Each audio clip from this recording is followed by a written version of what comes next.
we're dealing with cold air, lots of wind, and rain, finally. I'm sure you recognize this face. She is WBOC's very own Alice Bavis. You know, she's been a part of the WBOC family for 12 years now, and she's made the decision to pursue a different career in order to be closer to her family. So we wanted to catch up with her for just a few minutes before she departs. Alice, thank you so much for joining us this afternoon. I can't believe it. I mean, 12 years, almost 13 years, almost right? 12 years and 8 months. 12 years and 8 months. I remember your very first day when you walked into WBOC. It was, it's hard to remember because it's been so long, but I was your morning show producer.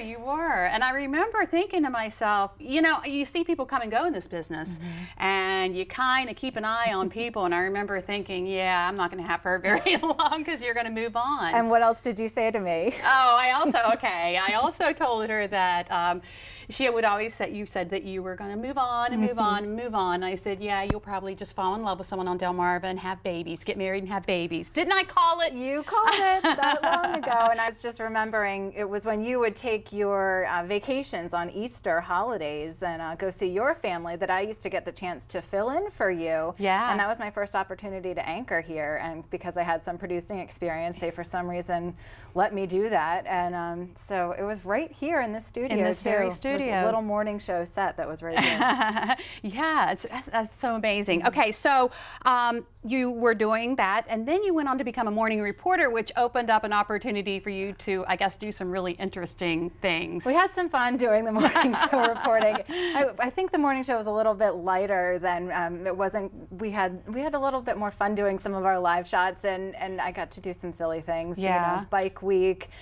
Some of the St. Patrick's Day things stick out in my mind as being funny. I remember you getting in that globe where the motorcycle was going round and round and round. And I'm sitting back at the anchor desk, and I was like a mother hen. I was worried for you, but you were a trooper. You got in there, you kept going, you kept talking, and it was like, you know, no big thing. And I can't believe I did that because looking back now, I guess maybe being the mother of 2 little girls, I don't think I would have enough courage to do that. Yes, and I was the mother back earlier, then. Yeah. And it seemed like you were doing a lot of weather back then too, weren't you? They would put you out into the rain. I kind of felt like a storm chaser.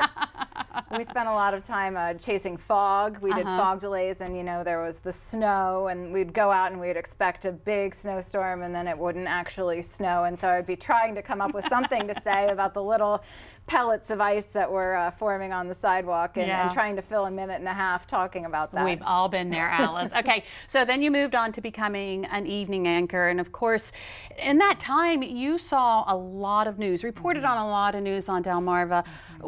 I'm sure there has to be things that really impacted you as you were reporting them. It's sad because some of the things that of course stick out in my mind are the horrible stories that we've reported. They're the ones that really stay there, things I wish I could erase, like the Dr. Earl Bradley, and having read those court documents, things that I wish I didn't know ever happened. The death of Sarah Foxwell.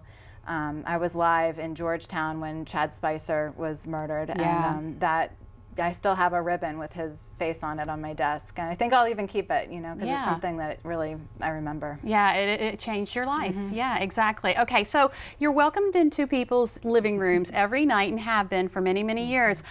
Unfortunately, you know, sometimes viewers can be relentless when it comes to comments, and we've all had them, right? You have to just learn to not read everything and not to take things personally. I think one of my favorite stories that I had was I watched a movie and I saw an actress who had darker hair, and I was like, you know, it was fall and I wanted to go for a darker look, more my natural color. And a viewer took the time to write a handwritten note and mail it to me here at the station and said, your new hair color looks awful. What are you doing? And I just looked and I said, oh my goodness. Yeah. But that person wasn't alone. I got so many comments saying, you should lighten your hair, do the hair, makeup, your outfit, and especially being a woman, it's unbelievable. Yeah, exactly. Okay, so you mentioned the hair. Lots of hairstyles over those 12 years, right? Yes, there's some I wish I could take back. Some I said, what was that style? You know, I had the bangs thing going for a little while, and the lighter hair, the longer hair. You know, the bad hair days, you have them all when you're on TV every single day, especially being pregnant on television. Yeah, because I mean, you don't want to put a whole lot of hair color into your hair when you're pregnant, right? You don't want the hair color, just trying to find something to wear when you're, you know, gaining 50 pounds and, you know, on TV and tired, and days where you just wish you could put your hair up and glasses on and come to work. And on TV, you don't can't do that. have those off days. No, no. Okay, so you've dedicated a lot of time to the WBOC family, but you've decided you need to dedicate more time to your family, your growing family, with So your I two little have girls. 2 little girls. My oldest is about 2.5, and then my youngest is 8 months. And you know, it's very difficult right now. My husband is at home with them at night while I'm at work, and we spend time on FaceTime, and it's been a struggle because I can tell they need me. Yes. He needs me, and I'm an hour away from home, and I can't be there, you know, at night for bedtime and bath time and dinner time. And as you know, they get older, they'll know that I'm not there, and I'll miss out on some things that, you know, they're only little once. Yes. And, trust me, I know. They grow up fast. Okay, so tell everyone what your new career is. well, I'll be working with in the healthcare industry with a new hospital that is going to be built in Milford, and I'll be helping to sort of grow that brand in the area. And I've always loved helping people. You know, that's one of the things that I've loved the most about this job.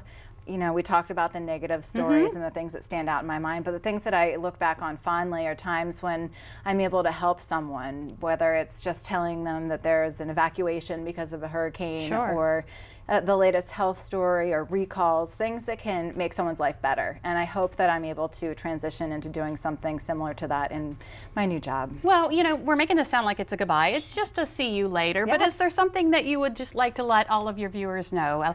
You know, something you want to tell them? Well, I've been honored to be able to serve people here on Delmarva, and to have people watch me on television for, you know, 12 years, and to watch me grow, and to be kind to me, you know, when I've been pregnant, when I've come back from work and been, you know, had to lose the baby weight, and I really have, people have been really, really kind on Delmarva, and it's been a joy to be able to spend this time here. And it's been a joy having you here, and I'm so glad that I was right. You fell in love, you got married, you started a family, you're staying on Delmarva. Alice. Okay. I hope to be back here with you on Delmarva Life again. Yes, absolutely. Best of luck to you. Thank you so much.